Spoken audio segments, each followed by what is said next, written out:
नमस्कार। Vision IAS के news today के इस अंक में आप सभी का स्वागत है। इस अंक में हम आपके लिए लेकर आए हैं यूपीएससी परीक्षा की दृष्टि से महत्वपूर्ण कुछ अहम खबरें। इस अंक के साथ मैं हूं दिव्या तोमर। अफगानिस्तान पर संयुक्त राष्ट्र सुरक्षा परिषद ने संकल्प 2593 को अंगीकृत किया। एपीडीआईएम के अनुसार रेत और धूल के तूफान भारत में 50 करोड़ से अधिक लोगों को प्रभावित करते हैं। ताजा जल की जलीय, स्थलीय और एवियन प्रवासी प्रजातियों पर प्लास्टिक प्रदूषण के प्रभावों की चर्चा की जाएगी। भारत ने इस वर्ष सौर क्षमता में 4.5 गीगावाट की वृद्धि की। ये वृद्धि वर्ष 2020 में संस्थापित क्षमता की तुलना में ज्यादा है। 3 महिला न्यायाधीशों सहित उच्चतम न्यायालय में 9 नए न्यायाधीशों की नियुक्ति की गई। चीन ने म्यांमार के माध्यम से हिंद महासागर के लिए प्रथम सड़क रेल परिवहन लिंक आरंभ किया। और अब खबरें विस्तार से। अफगानिस्तान पर संयुक्त राष्ट्र सुरक्षा परिषद ने संकल्प अंगीकृत किया। भारत की अध्यक्षता में संयुक्त राष्ट्र सुरक्षा परिषद ने यूएनएससी संकल्प 2593 को अंगीकृत किया। फ्रांस, यूनाइटेड किंगडम और संयुक्त राज्य अमेरिका द्वारा प्रायोजित इस प्रस्ताव के पक्ष में 13 सदस्यों ने मतदान किया और विरोध में किसी भी सदस्य ने मतदान नहीं किया। रूस और चीन मतदान से अलग रहे। उनके अनुसार इसमें कुछ समूहों, विशेष रूप से इस्लामिक स्टेट और Uyghur East Turkistan Islamic Movement को इस दस्तावेज में विशिष्ट रूप से नामित नहीं किया गया है। आइए बात करते हैं संकल्प के प्रमुख बिंदुओं के बारे में। इसके मुताबिक अफगान क्षेत्र का उपयोग किसी भी देश को धमकी देने या हमला करने या आतंकवादियों को शरण देने और प्रशिक्षित करने तथा आतंकवादी हमलों की योजना निर्माण या वित्त पोषण के लिए नहीं किया जाना चाहिए।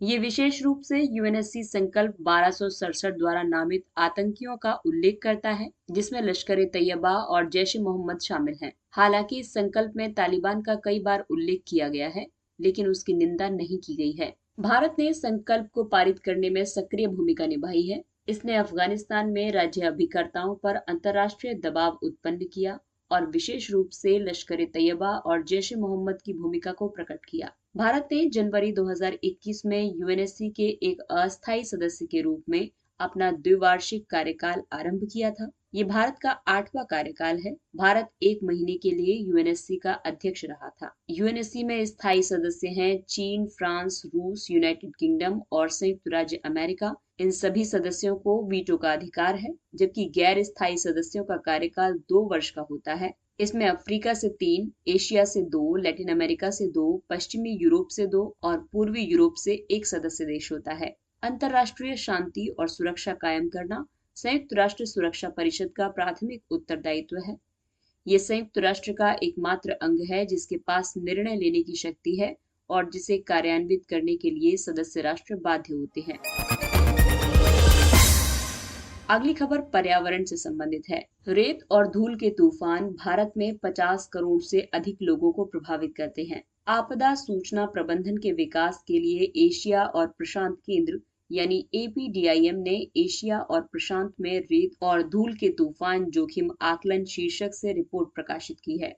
एपीडीआईएम एशिया और प्रशांत के लिए संयुक्त राष्ट्र आर्थिक और सामाजिक आयोग का एक क्षेत्रीय संस्थान है। रेत और धूल के तूफान अक्सर मरुस्थलीय और अर्ध मरुस्थलीय क्षेत्रों में आते हैं, जब तीव्र पवनें बहुत कम या कोई वनस्पति आवरण नहीं होने पर शुष्क मृदा से कणों को शामिल कर लेती हैं। आइए अब आपको बताते हैं इस रिपोर्ट के मुख्य निष्कर्ष के बारे में। एशिया प्रशांत क्षेत्र में रेत और धूल के तूफानों के 4 प्रमुख गलियारे हैं, जैसे पूर्वी और उत्तर पूर्वी एशिया, दक्षिण और दक्षिण पश्चिमी एशिया, मध्य एशिया और प्रशांत क्षेत्र। रेत और धूल के तूफानों की वजह से भारत के लिए ऊर्जा हानि प्रतिवर्ष $107 मिलियन से अधिक है। इस तरह की अधिकांश धूल में नमक की मात्रा ज्यादा होती है, जो इसे पौधों के लिए विषाक्त बनाती है। तीसरे ध्रुव पर बहुत अधिक धूल का निक्षेप होता है। इसके सकारात्मक प्रभाव ये है कि वे निक्षेपण क्षेत्रों में पोषक तत्वों की मात्रा में वृद्धि करती है। इससे वनस्पति को लाभ पहुंच सकता है। लौह कणों को साथ प्रवाहित करने वाले धूल के कण महासागरों के कुछ हिस्सों को समृद्ध कर सकते हैं। ये पादप प्लवकों के संतुलन में सुधार कर सकते हैं और समुद्री खाद्य जाल को प्रभावित कर सकते हैं। अगली खबर पर्यावरण संरक्षण और प्रदूषण से संबंधित है। ताजा जल की जलीय, स्थलीय और एवियन प्रवासी प्रजातियों पर प्लास्टिक प्रदूषण के प्रभाव। ये अध्ययन प्रवासी प्रजातियों के संरक्षण यानी CMS और संयुक्त राष्ट्र पर्यावरण कार्यक्रम UNEP के मध्य सहयोग का परिणाम है। ये अध्ययन जापान द्वारा वित्त पोषित काउंटर मेजर सेकंड परियोजना का एक भाग है। काउंटर मेजर का उद्देश्य एशिया के नदी तंत्रों में प्लास्टिक प्रदूषण के स्रोतों और मार्गों की पहचान करना है। यह अध्ययन वन्य जीवों की प्रवासी प्रजातियों के संरक्षण पर अभिसमय द्वारा संरक्षित भूमि और ताजा जल की प्रवासी प्रजातियों पर प्लास्टिक प्रदूषण के प्रभावों की पहचान करता है। इसके मुख्य निष्कर्षों की बात करें तो अध्ययन में ये पाया गया है कि वर्ष 2030 तक प्रतिवर्ष 53 मिलियन टन प्लास्टिक जलीय प्रणालियों में प्रवेश कर सकता है। ये अंततः 90 मिलियन टन तक बढ़ सकता है। अध्ययन में गंगा और इरावदी डॉल्फिन डुगोंग या समुद्री गाय, एशियाई हाथियों और विभिन्न एवियन प्रजातियों की केस स्टडीज को शामिल किया गया है। अध्ययन द्वारा प्रकट किए गए प्रमुख खतरों में शामिल है प्लास्टिक अपशिष्ट में फंसना, जैसे कि मछली पकड़ने वाले जाल, प्लास्टिक का अंतर्ग्रहण जिससे खाद्य श्रृंखला प्रभावित होती है, प्लास्टिक अपशिष्ट की वजह से वायु जल अंतरा फलक पर रहने वाली प्रजातियों के लिए स्थान की कमी और व्यवधान आदि, ब्लैक फेस स्पून बिल और ऑस्प्रे जैसे अप्रवासी पक्षियों को प्लास्टिक से घोंसले बनाते हुए देखा गया है, जिसकी वजह से उनके बच्चे इसमें उलझ जाते हैं। CMS या बॉन कन्वेंशन 1989 की बात करें तो ये प्रजातियों और पर्यावास संरक्षण के लिए सहयोग और कार्रवाई को बढ़ावा देने के लिए संयुक्त राष्ट्र की एक पर्यावरण संधि है। संरक्षण आवश्यकता के आधार पर प्रजातियों को परिशिष्ट 1 और परिशिष्ट 2 में सूचीबद्ध किया गया है। परिशिष्ट 1 में वे प्रजातियां हैं जिनके विलुप्त होने का खतरा विद्यमान है और परिशिष्ट 2 में वे प्रजातियां हैं जो उनके संरक्षण के लिए अंतर्राष्ट्रीय सहयोग से लाभान्वित होंगी। अगली खबर ऊर्जा क्षेत्र से संबंधित है। भारत ने वर्ष 2021 में सौर क्षमता में 4.5 गीगावाट की वृद्धि की है। ये वृद्धि वर्ष 2020 में संस्थापित क्षमता की तुलना में ज्यादा है। पिछले संपूर्ण वर्ष में 3.2 गीगावाट की तुलना में वर्ष 2021 की प्रथम छमाही में भारत ने सौर क्षमता में 4.5 गीगावाट की वृद्धि दर्ज की है। ये उपलब्धि सौर क्षेत्र की बढ़ोतरी की स्थिति को दर्शाती है।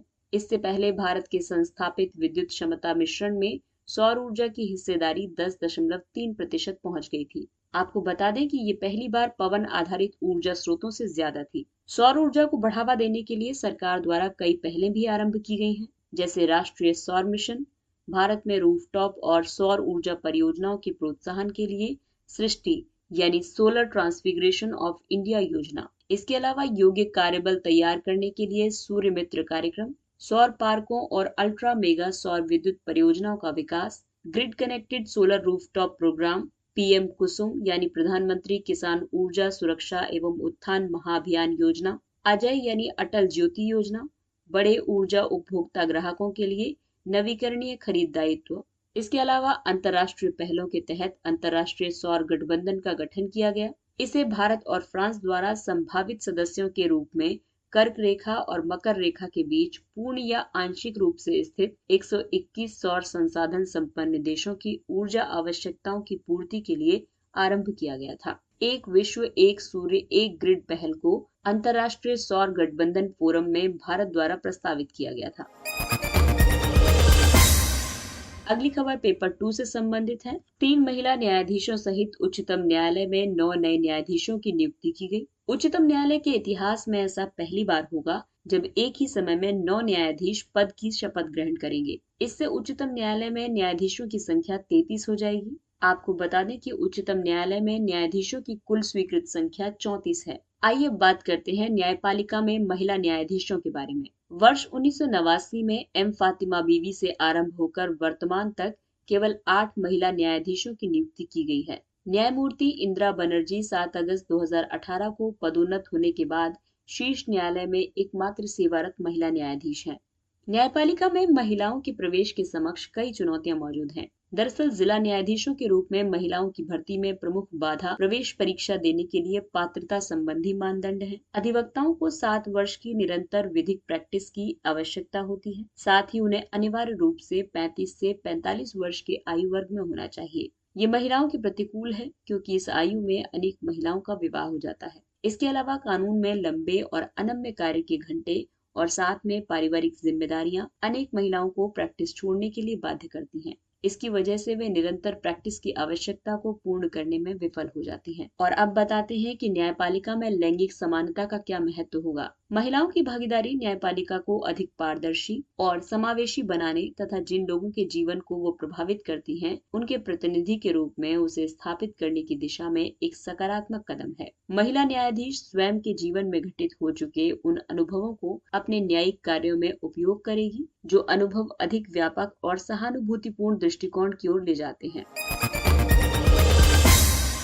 चीन ने म्यांमार के माध्यम से हिंद महासागर के लिए प्रथम सड़क रेल परिवहन लिंक आरंभ किया है। इस परिवहन गलियारे में एक समुद्री सड़क रेल संपर्क शामिल है। इस मार्ग से चीन अब म्यांमार के माध्यम से सिंगापुर से संयोजित हो गया है। ये दक्षिण पश्चिमी चीन को हिंद महासागर से जोड़ने का सरलतम मार्ग है। हालांकि भारत के समक्ष इससे संबंधित कई चिंतनीय मुद्दे हैं, जैसे बंगाल की खाड़ी तक चीन की प्रत्यक्ष पहुंच भारत के लिए एक बड़ा खतरा है। अंडमान और निकोबार द्वीप समूह भी उसी मार्ग पर हैं, जिस मार्ग से चीन दक्षिण पूर्वी एशियाई देशों के साथ व्यापार करने का अभिलाषी है। हिंद महासागर का समुद्री मार्ग विभिन्न एशियाई देशों के लिए महत्वपूर्ण है, क्योंकि ये एक ऊर्जा और व्यापार गलियारा दोनों है। इसके अलावा चीन के मौजूदा कदम को भारत को घेरने की चीन की स्ट्रिंग ऑफ पल्स नीति के हिस्से के रूप में देखा जा रहा है। चीनी पोत व्यापक पैमाने पर बंगाल की खाड़ी से गुजर सकते हैं। इससे वे आसानी से भारतीय द्वीपों की निगरानी कर सकते हैं। इससे उत्तर पूर्वी भारत में उग्रवाद भी बढ़ सकता है। संबंधित घटनाक्रम में जापान ने चीन को प्रतिसंतुलित करने के लिए अपने सैन्य बजट में नए सिरे से बढ़ोतरी के प्रयास किए हैं। पिछले वर्ष से जापान ने चीन को अपने प्रमुख राष्ट्रीय सुरक्षा खतरे के रूप में चिन्हित किया है। आइए अब बात करते हैं कुछ अन्य महत्वपूर्ण सुर्खियों के बारे में। मिशन 5000। मिशन 5000 का उद्देश्य प्रभावी संसदीय लोकतंत्र सुनिश्चित करना है। स्वतंत्रता दिवस की 75वीं वर्षगांठ के अवसर पर उपराष्ट्रपति ने देश के सभी 5000 विधायकों से संसदीय सत्र के दौरान विधायिका की कार्यवाही को बाधित न करने का संकल्प लेने की अपील की है। जम्मू और कश्मीर के लिए नई औद्योगिक विकास योजना के लिए वेब पोर्टल का शुभारंभ किया गया। ये केंद्रीय क्षेत्र की योजना है। इसे 28,400 करोड़ रुपए के कुल खर्च के साथ वर्ष 2037 तक की अवधि के लिए आरंभ किया गया है। योजना का उद्देश्य संघ राज्य क्षेत्र जम्मू और कश्मीर में औद्योगिक विकास को ब्लॉक स्तर तक ले जाना है। ये भारत सरकार द्वारा पहली बार आरंभ की गई एक औद्योगिक प्रोत्साहन योजना है। इसके अंतर्गत रोजगार सृजन, कौशल विकास और सतत विकास पर विशेष ध्यान केंद्रित किया गया है। ये छोटी और बड़ी दोनों इकाइयों को पूंजी निवेश प्रोत्साहन, पूंजी ब्याज सहायता, जीएसटी संबंधित प्रोत्साहन और कार्यशील पूंजी ब्याज सहायता प्रदान करती है। राष्ट्रीय सांख्यिकी कार्यालय द्वारा जारी सकल घरेलू उत्पाद संबंधी आंकड़े। भारत के सकल घरेलू उत्पाद में वर्ष 2021-22 की प्रथम तिमाही में 20.1% की महत्वपूर्ण वृद्धि हुई है। हालांकि पिछले वर्ष इसी तिमाही में 24.4% का संकुचन दर्ज किया गया था। ये आंकड़े निम्न आधार प्रभाव यानी लो बेस इफेक्ट प्रदर्शित करते हैं, क्योंकि पिछले वर्ष जून महीने में प्रति तिमाही में देशव्यापी लॉकडाउन की वजह से अर्थव्यवस्था में वृहद पैमाने पर संकुचन दर्ज किया गया था। अर्थशास्त्र में लो बेस इफेक्ट एक अल्प प्रारंभिक परिमाण से एक लघु निरपेक्ष परिवर्तन की प्रवृत्ति को दर्शाता है, जो एक वृहद प्रतिशत परिवर्तन में रूपांतरित होने वाला है। Scrub typhus. उत्तर प्रदेश में रहस्यमय ज्वर के कई मामले सामने आए हैं, जिसे स्क्रब टाइफस कहा गया है। Centre for disease control and prevention के अनुसार स्क्रब टाइफस ओरिएंटिया तुसुतुसुगा मुशी नामक जीवाणु से उत्पन्न होने वाला एक रोग है। इसे बुश टाइफस के नाम से भी जाना जाता है। लोगों में ये संक्रमण संक्रमित मांसपेशियों यानी लार्वा घुन के काटने से फैलता है। इसके लक्षणों में ज्वर और ठंड लगना, सिर दर्द, शरीर में दर्द और चकत्ते और मांसपेशियों में पीड़ा शामिल है। स्क्रब टाइफस से बचाव के लिए कोई टीका उपलब्ध नहीं है। इसके उपचार के लिए प्रतिजैविक डॉक्सीसाइक्लिन का उपयोग किया जा सकता है। 5 मिनट का योग प्रोटोकॉल। इसे आयुष मंत्रालय द्वारा विकसित किया गया है। 5 मिनट के प्रोटोकॉल का उद्देश्य कार्यस्थल पर लोगों को योग से परिचित कराना है। ये कार्य अवधि से 5 मिनट के ब्रेक लेने के विचार को प्रोत्साहित करता है, ताकि पुनः आवश्यक ऊर्जा प्राप्त करने और दोबारा से ध्यान केंद्रित करने के लिए योग का अभ्यास किया जा सके। इसके अलावा मोरारजी देसाई राष्ट्रीय योग संस्थान द्वारा भी एक वाई ब्रेक मोबाइल एप्लीकेशन विकसित किया गया है। इसकी मदद से केवल 5 मिनट में कहीं भी योग और ध्यान जैसे योगाभ्यास किए जा सकते हैं।